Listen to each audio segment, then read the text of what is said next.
Ladies and gentlemen, the story you are about to hear is true. The names have been changed to protect the innocent. Dragnet is brought to you by Chesterfield, made by Liggett & Myers, first major tobacco company to give you a complete line of quality cigarettes.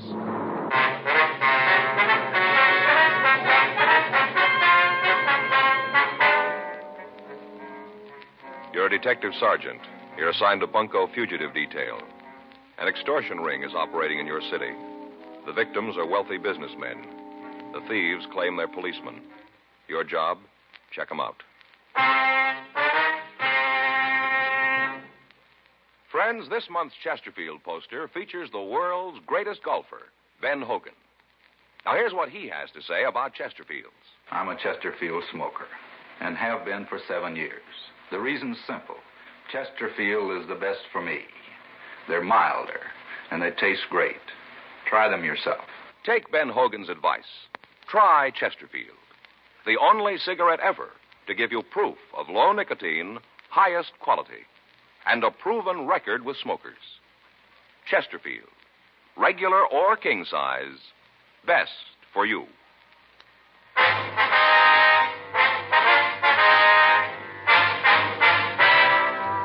Dragnet, the documented drama of an actual crime. For the next 30 minutes, in cooperation with the Los Angeles Police Department, you will travel step by step on the side of the law through an actual case transcribed from official police files. From beginning to end, from crime to punishment, Dragnet is the story of your police force in action.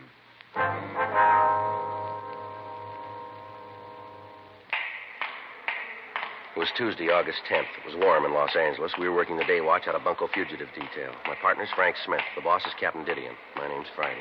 I'd spent the morning in court, and it was 11:45 a.m. when I got back to room 38, Bunko Division.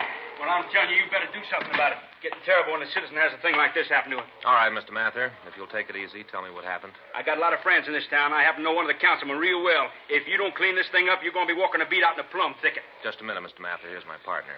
Now, if you'll tell us what happened, maybe we can help you out. Now, you don't need no partner. Just go out and arrest them fellas. Go get them. What's the matter here? This is Mr. Keith Mather, Joe. It's my partner, Sergeant Friday. How are you, sir? Now, don't you come around here trying to smooth things over. I'm not going to be happy till them hoodlums are in jail where they belong. I'm telling you the same as I told this fella. You do something about this, I'm going to take it to the mail. What's the matter here, Frank? I don't know. Been trying to find out. Well, what you going to do about it? How about a cigarette, huh? Thank you. Here, I have a match. There you are. How about it? Sir? Well, how about it? What you going to do? Well, sir, if you'd start right at the beginning and tell us what this is all about, maybe we can give you a hand. Well, there isn't a shoe shine in the world that's worth $5. I don't care what kind of wax they use. Not for $5, no, sir. Shoe shine? Yes. They call it imported wax. Where they charge for it must be brought in from Timbuktu. Ridiculous. I'll get the report. Right. Take a match and light it, and they burn the edges of your shoe soles. Don't do nothing but smoke up your shoes, that's all. Just smoke up your shoes. A $5 hot foot. You want to give us your full name, sir? Keith Jefferson Mather. Now, right there on the street that threatened me. Where'd this happen, sir? Shoe shine stand, the corner of Main and Cola. Little place with pin-up pictures all over the walls. Never seen so many pin-ups. Mm-hmm. Do you know if they had a card showing the prices of the shines? Well, I didn't see one. All them pictures, hard to tell. Well, if you just tell us in your own words exactly what happened, will you, please? I was on my way to work. Had a very busy day, a lot of important appointments. I just parked my car and I was walking along and went by this place. A fella standing there asked me if I wanted to shine. Just so happened I did, so I climbed up in the chair. Well, I was sitting there reading the paper, and the man asked me if I wanted imported wax. I wasn't paying a lot of attention. I guess I said yes. Next thing I know, I think he's trying to give me a hot foot. I look down, he's got this big kitchen match out. He's burning the edges of my soles. Smoke coming up. I told him to stop it. I got down from the chair. I was plenty sore. You can just bet I was sore. Plenty. Yes, sir, we can understand. Well, I handed him $50. Figured that'd take care of the tip, too. Wasn't a very good shine. Come right down to it, a $50 was too much. All that smoke. Next thing I know, he said the shine was $5. $5! Almost climbed right down top of the place. Couldn't believe my ears. Can you imagine $5 for a shine? That's when the men got out of the car, did they? That's right. Them three fellas got right out. Say, how'd you know about that? Well, sir, this isn't a new operation. You mean tell me this happened before? Yes, sir. We get a couple of dozen complaints a week. We'll finish up this report, and then if you'll point out the place, we'll have a look. Then you can just start writing. I told you I had a lot of important appointments. I can't spend all day here. Can I see someone here, please? Yes, sir. You want to go ahead with this, Frank? I'll see what he wants. Yeah, sir. Yes, sir. Could I help you? I want to give myself up. Sir? This is Bunko Fugitive, isn't it? That's what it says on the door. Yes, sir. That's right. I want to give myself up. I'm tired of running. I haven't got any place to go. Would you like to tell me what this is all about? I gave him every nickel I had. I haven't even got enough money to go home. All I want's enough to eat on and get back home. I gave him everything. I don't believe I understand you, sir. I gave him all the money I had. He said it'd be all right. Now I'm broke, and I want to borrow enough to get home. Well, who are you talking about? Who'd you give the money to? Policeman. The man who'd walked into the office identified himself as Martin Dietrich. From the story he gave us, it appeared that he'd been the victim of a shakedown by a person or persons representing themselves as police officers. We turned the shoeshine parlor complaint over to one of the other officers for investigation, and then we took Dietrich across the street to the Federal Cafe. We sat down in a booth and ordered coffee while the victim had breakfast. He acted as if he hadn't eaten in several days. Frank and I waited until he finished, and then we started to question him. Now, if you'll just tell us what happened, Dietrich. Sure. I'm from Chicago. I work for a wholesale drug company back there, and I had to come out here on business. I got in last Saturday. That'd be August 7th, would it? Yeah, the 7th. I got in at 8:45 on the Super Chief. Well, I didn't have any business to do until yesterday, so I thought I'd look the town over, get settled, you know? Yes, sir. I didn't even have hotel reservations, so after I got off the train, I was waiting for my baggage to be checked through, and I went over to the coffee shop for some coffee. Sat down, started to read the paper, must have been there for about 15, 20 minutes when this guy came in and sat down next to me. Go ahead. He just sat there for a couple of minutes. I didn't pay any attention to him. Busy reading the paper, you know. Mm-hmm. Then he asked me for a match. I gave him one, told him to keep the pack. I remember telling him that. Next thing I know, we're in a big conversation. Turns out he's from Chicago, too. Did he tell you his name? He said it was Gabriel Bush. Told me he was in the wholesale liquor business. Said he was out here on a selling trip, checking up on the branch office. Well, I went right along with him. Seemed like such a nice fellow, well-dressed, cultured. Yeah, even knowing it, you sure wouldn't figure him for what he was. What was that, sir? A narcotic addict. Are you sure about that? Well, I should be. It cost me over $3,000 to find out. You want to go on, sir? We got a cab and went out to a big hotel on Wilshire. He had reservations there. He signed the card, and we went up the room. The way he acted, you'd never know anything was wrong, never even suspected. I see. Well, we no sooner got in the room than Gabe started to unpack his suitcase. Gabe? Yeah, Gabriel Bush. Oh, yeah. He told me to call him Gabe. Said he was named after a great uncle or something. Didn't care much for the name. I see. Go ahead, please. Well, he unpacked his bag, and I guess I should have noticed something then, the way he acted. How do you mean? When he took the stuff out of his bag, he acted like he didn't want me to see what he was doing. But he did it in a funny way, so I couldn't miss noticing it. You know what I mean? I think I do, yeah. Well, he went into the bathroom, stayed in there a couple of minutes, and then when he came out, he had his sleeve rolled up, had a piece of cotton on his arm, like when they give you a transfusion. You know, here? Yeah. He had this little leather case, and when he went to put it away, he dropped it. Spilled the stuff in it all over the floor. I should have gotten out right then, right there. If I'd have had any brains, I would have gotten out. What was in the case, do you know? All the stuff for taking narcotics, hypodermic needle, all that stuff. Now, what did he say when he dropped this? He just tried to laugh it off. And then he told me that he was a diabetic, said that he had to take insulin shots. About that time, the other two guys came in. What did these two men want? Said Gabe was a narcotic addict. Said they'd been after him for a long time and that they'd gotten word from the Chicago police that he was coming out here. Yeah? He told me that they'd been following us since we got off the train. Been following us all the time. What'd they do then? Took us downstairs and put us in a car. Said they were going to take us to jail. Tried to talk to him, tell him I didn't have any part in what Gabe was doing. I didn't even know about the narcotics. One of them said they knew that. That you weren't involved in it? Yeah. Then the other one opened up the glove compartment of the car and took out a microphone, called in here to police headquarters. Gave him Gabe's name and mine. Said they had us in custody and were bringing us in. And I kept asking the one guy in the back with me to let me go, let me get out of the car. What'd he say?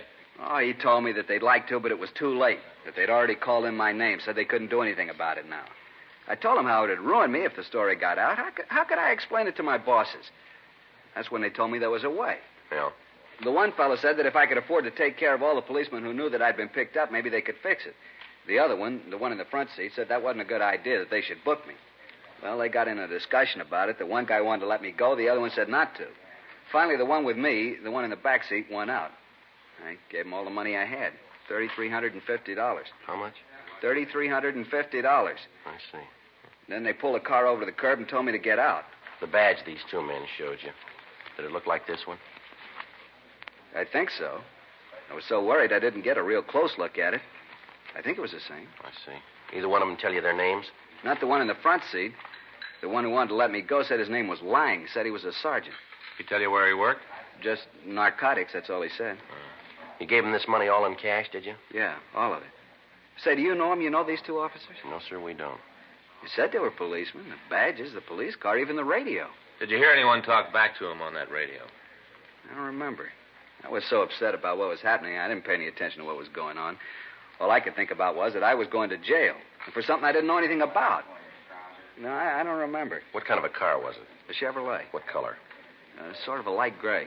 Will you show us the hotel where all this happened? Sure, but I don't understand all this. The other two policemen said that if I gave them the money, everything would be all right. They said they could fix it up. Now, I don't want any trouble. All I want is enough money to get home. They said they'd fix the whole thing up. They told me there wouldn't be any trouble. No trouble. Yes, sir. You think they're really cops? I don't know, but they're wrong about one thing. What's that? There's going to be trouble. 12:52 p.m. We took the victim, Martin Dietrich, back to the city hall. We got in touch with Lieutenant Iannone, Internal Affairs Division. We filled him in on what had happened.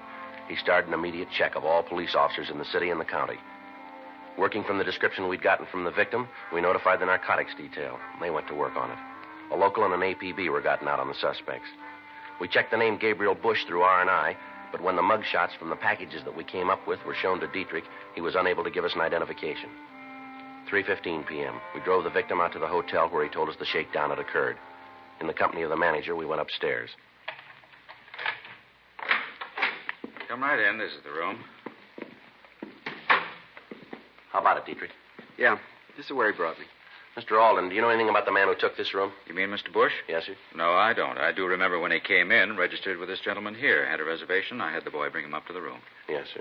Well, all the time Mr. Bush was signing the card, he was telling Mr. Dietrich here that there was a convention in town, how all the hotels were full up. Well, that's not right. We haven't had a really big convention in a couple of months. Why, right here in this place, we've got several rooms we could have let Mr. Dietrich have. Not that we're not doing a good business, you understand, not at all. Yes, sir. But we do have a few very nice rooms. Have you ever seen this Mr. Bush before? No, I don't think I ever have.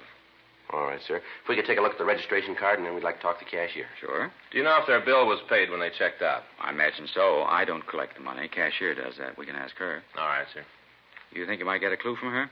Well, we'd like to talk to her if we Well, could. she won't be able to tell you anything that I haven't filled you in on already. Sir? Well, it follows. I'm the manager here. Anything goes on, I'm going to know about it. Not only that, but I've worked a lot with our security officer. How's that, sir? House detective? Oh, yeah. Oh, yes, I help him out all the time. People are always trying to get away with hotel property, but we stop them. Come right down to it, I could almost be a policeman myself. All I need is a badge and a gun. Afraid you're a little wrong there, mister. Just a badge and a gun. They don't make you a cop.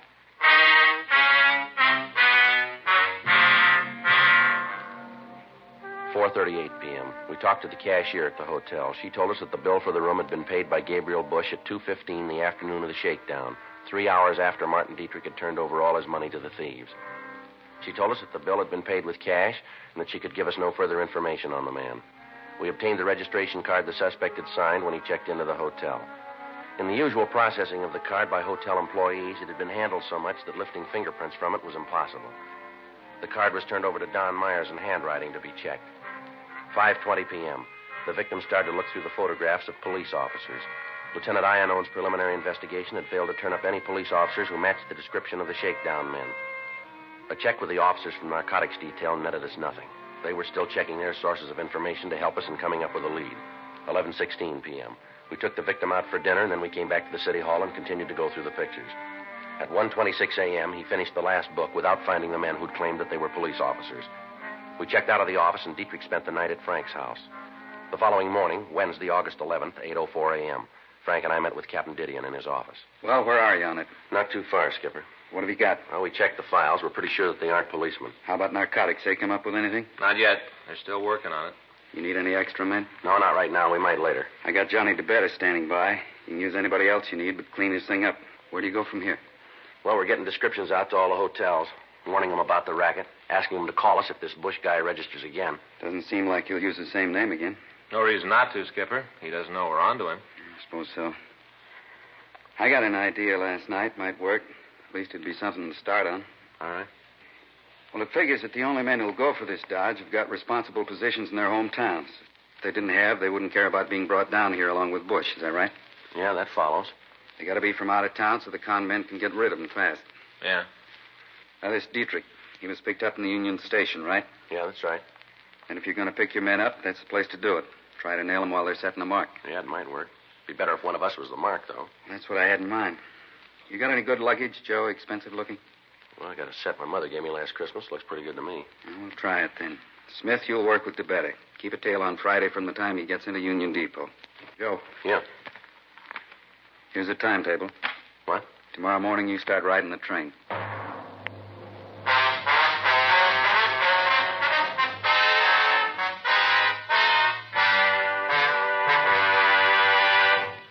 You are listening to Dragnet, the authentic story of your police force in action. It's taking place at your dealers, cigarette dealers coast to coast. Smokers by the thousands are now changing to Chesterfield.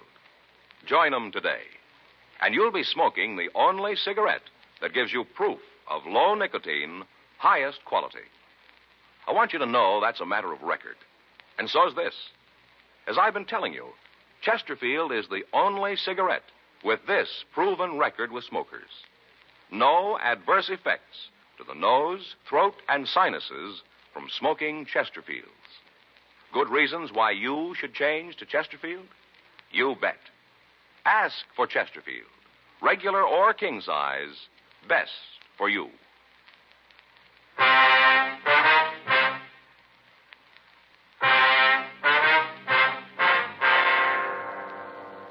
The following morning, Thursday, August 12th, I drove out to Pasadena. At 8:12 a.m., I caught the train on its last stop before it reached the Union Depot in Los Angeles. At 8:45 a.m., the train pulled into the station. I got off, walked up the ramp into the terminal. From there, I walked over to the coffee shop and waited for over an hour. From where I sat, I could see Frank and Sergeant John DeBetta further down the counter. At the end of the hour, no attempt had been made to approach me, and we called off the operation for the day. While I was in the coffee shop, I watched for anybody matching the description of the suspect, Bush, but if he was there, we didn't see him. The operation was staged again for the next 2 days without results. On Sunday, August 15th, I went through the same procedure. After the waitress brought my coffee, I waited. 9:02 a.m. Mind if I sit down here? No, go right ahead. Here, I'll move my coat. I'll get it for you. You're not going to need an overcoat out here. Sure is hot. Yeah, I guess so. This is my first trip. Thought I'd bring one with me anyway. California weather, you know. Yeah, never know. Where are you from? Chicago? Oh, you take the chief in? Yeah. Just thought I'd have a cup of coffee before I start out to find a hotel. Yeah. Guess I had to introduce myself. I'm Gabriel Bush. Friends call me Gabe. Well, my name's Friday. Did you just get in, too? Yeah. I work for a wholesale liquor company in Chicago. It's a small world. Where are your offices? On State Street. We've got a little trouble with our West Coast office, so the boss sent me out to see if I can straighten it out. What are you doing here? Oh, just kind of business and pleasure. Mm-hmm. What line you in? Machine tools. Well, how long are you going to be in town? Well, as a matter of fact, I'm leaving Tuesday. That doesn't give you a lot of time here. You know anybody in town? No, sir, I don't. Not a soul. Where'd you say you're staying? Well, I'm not staying anyplace. I haven't got a place yet. Thought I'd go over to the Statler. Oh, you're not going to get in there. Matter of fact, you're going to have a rough time getting in any place. Oh, is that so? Yeah, there's a big convention in town. No rooms to be had. I made my reservation a couple of weeks ago, and the office out here took care of it. Oh, I didn't know it'd be that crowded. Should I tell you what? Yeah? Come on over to my hotel. You can park your luggage there, and I'll get in touch with a couple of friends here and see what they can do. Well, that's sure nice of you, but I don't want you to go to a lot of trouble. I'll find a place somewhere. It's no trouble at all. Can't let a fellow Chicagoan stand out in the cold. I'm sure the boys can find you a place. Now, you know, I sure appreciate all this. I don't think anything about it. Who knows? Maybe you'll be able to do something for me someday. Yeah, maybe I can. We walked out of the terminal and we got into a cab. I could see Frank and DeBetta following us. The address Bush gave the cab driver was out on Wilshire. We pulled up in front of the place. We went in. The suspect signed the registration card and we went upstairs. All the time he kept up a running conversation about how difficult it was to get a hotel room. The bellboy left our bags in the room and asked us if we wanted them opened. Bush made it apparent to both the boy and to me that he was the only one who was going to open his own suitcase. After the bellboy left the room, Bush laid his bag on the bed and snapped it open. He took out a small leather case, trying to keep me from seeing it, and at the same time making sure that I did. He went into the bathroom, and after about 2 minutes, he came out. He'd taken off his coat, and his left shirt sleeve was rolled back. He had a small piece of cotton on his arm. I feel a lot better now. What's the matter? Something wrong?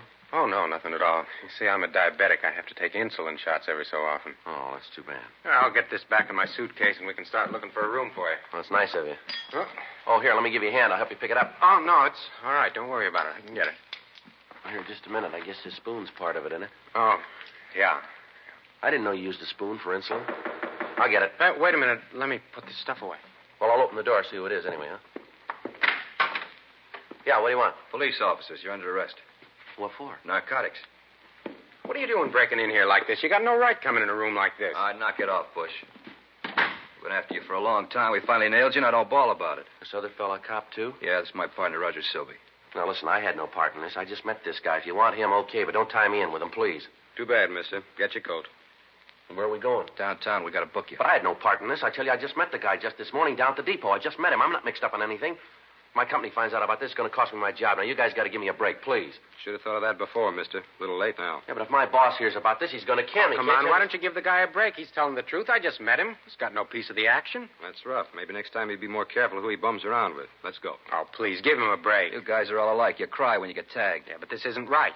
Let's go. We're taking you in. Well, what's the charge? We'll tell you in jail. The two men had shown us badges when they came in, but they'd flashed them by so fast there was no way of taking a good look at them. They made Bush and I get our things together, and then they took us downstairs. As we walked through the lobby, I nodded to Frank and Johnny DeBetta. They followed us at a distance. The plan was that I'd get in the car with the suspects and then give them the money. After that, they'd be taken into custody. Until they'd actually taken the money, all we could prosecute them on was a charge of impersonating an officer. Once the currency was in their possession, we could prove extortion, a felony. After we left the hotel, we walked up Wilshire Boulevard, and we stopped by a gray Chevrolet. All right, get in. Is this a police car? That's right. I'll take this one in front with me. Okay. All right, get in. You're making a mistake. We'll let the judge worry about that. I'll call in and tell him we're coming in. Right. This is car 12-7, car 12-7. We have two prisoners in custody. We're taking them downtown for booking. Repeat, we have two prisoners in custody. We're taking them downtown for booking. All right, just sit back, mister. You got a long ride. What are they going to do to me? We just book you. After that, it's up to the court. Yeah, but they're going to let me go, aren't they? I don't know. They got a big drive on now about narcotics. Court's getting pretty rough. Had a guy up just last week. They caught him in a car with another fellow who was smoking marijuana. This one guy didn't even know it was tea. They really nailed him. Hey, how long did they give Jensen? You mean on that T-rap last week? Yeah. 5 years. Now, you see, they're really getting rough. Yeah, but you know I didn't have anything to do with this. You said that yourself. You know that. Listen, isn't there some way? There's got to be a way. I don't know. We don't like to see guys like you nailed, but the pressure's on us, too. We'd like to just let you out of the car, forget we ever saw you. But we can't do it. Why not? Why can't you? Too many people know we picked you up. Well, who? Who knows it? Well, our office, for one. As soon as we spotted you and Bush at the hotel, we called them. Told them we were going to take you into custody. My partner just called in and told them we had you. People on the radio know it. Must be a couple of dozen. No, I'm sorry. There's nothing we can do. Sorry. It's a lousy deal. It's going to ruin me. You guys know that. I'll lose my job. I'll be through. I don't know. We'd like to help you out, but you can see there just isn't any way. But there's got to be. Selby? Yeah? How about it? Can't we just let him out? You tell me how we're going to get away with it. How are we going to explain when he isn't there to be booked? Oh, look, he's a nice guy. I don't want to see him get into trouble for something he didn't do. Neither do I, but how do you figure to square it? Well, you're bright, cops. Come on, give the guy a break. Suppose we could take care of the watch, Commander. Maybe he'd forget we called in. Taking care of him is expensive. Yeah. How much money you got on you? Well, about $2,500. It's not too much. Can you raise any more? No, not without sending home. I can't do that. How about it, Silby? $2,500 enough? Won't go very far. A lot of people to take care of. That's all he's got. Ain't enough. Let's book him. Oh, come on. We've been riding together a long time, Silby. This is the lousiest deal we've ever had to pull. If we take the $2,500 and explain it to the commander, it'll work. Come on, let's give the guy a chance. If it goes wrong, it's on your neck. All right. I'll take the beef. Okay, shove him out. We got to take Bush in, though. All right. Come on, give me the money. Sure. Here you are. It's all there. Okay. Silby? Pull over. Let's let him out. Where are we? 4th and Spring. Would you mind dropping me off a couple of blocks up the street? This isn't a taxi service, mister. You're coming out of this smelling like a rose. Don't press your luck. No, just a couple of blocks up there near First. Why, what's over there? City Hall. You're under arrest.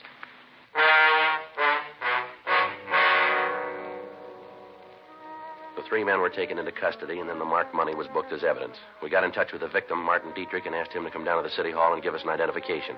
He looked at the suspects and then stated positively that they were the men who'd shaken him down. That's them.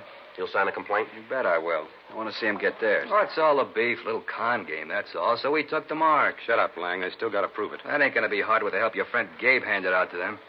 Imagine being so dumb you pick a cop as a mark. You know, both of you went along with it. Oh, you're dumb, Gabe. Face it. All right, let's go. Come on, mister. Don't give me no orders, cop. You got me in custody, that's enough. Now don't order me around. I'll go when I'm ready. Come on, Lang. Hey, you know something, cop? I think I play the part better than you do. Now, I'm going to tell you something, mister. I want you to remember it. As a con man, you're a flop. You wouldn't know a mark if he came up and hit you right in the mouth. Besides being bad at that, you're a liar. The worst kind of liar. You go around telling people that you're a cop. You flash a tin badge and right off you're the law. You don't care what you do or who you hurt. I've been in this business a long time. I've seen a lot of 5'10s come across the desk here. Guys who take old women, cheap crumbs with a handkerchief switch in the smack game, but at least they don't try to hide behind a phony badge. We don't know how many people you pull this cheap deal on, but we're going to find out. We'll get every name there is, and then we'll make you on all of them. I live in this town. I work here, and I like it. There are 4,500 men in the city who feel the same way, all cops. Men are trying to prove that the law's here to protect people, not to cut them down. They spend every day of the year making up a good score, and you come along and tilt it. Every one of those people you hit thinks he's been taken by a cop now. A cop whose hand was reaching for money that wasn't his. You keep wearing that grin, Lang. See if you can still make it when we turn the key on you. Now, let's go. You want to take him outside, Frank? I'll be right with you. Yeah, come on.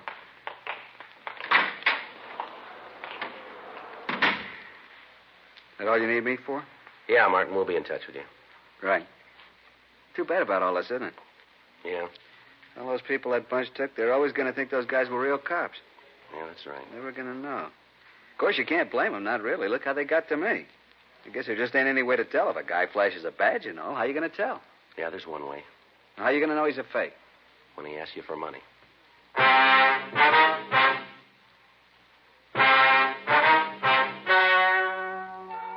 The story you have just heard is true. The names were changed to protect the innocent. On December 17th, trial was held in Department 92, Superior Court of the State of California, in and for the County of Los Angeles. In a moment, the results of that trial. Now, here is our star, Jack Webb. Thank you, George Fenneman. Friends, we'd like to express our appreciation to all of you who've made our Dragnet theme song so popular. Whenever or wherever you hear it, we hope it'll remind you to try our Chesterfields, to join the thousands who are changing to Chesterfields and getting the one cigarette that's low in nicotine, highest in quality. Chesterfield. Best for me, best for you.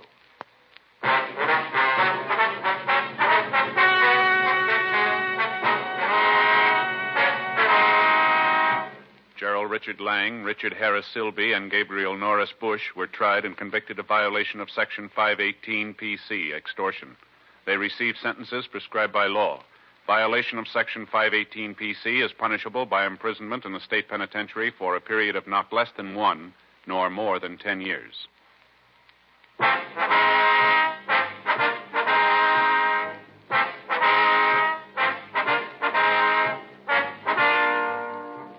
You have just heard Dragnet, a series of authentic cases from official files.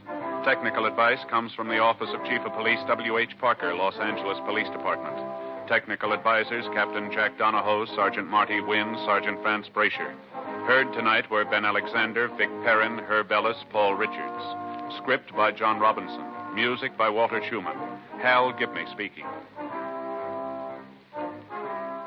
Watch an entirely new Dragnet case history each week on your local NBC television station.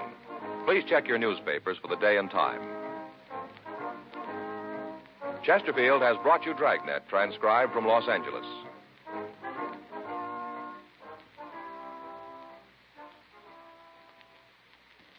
Have you tried new cork tip Fatima? It's the smooth smoke with Fatima tips of perfect cork, king size for longer filtering, and Fatima quality for a much better flavor and aroma.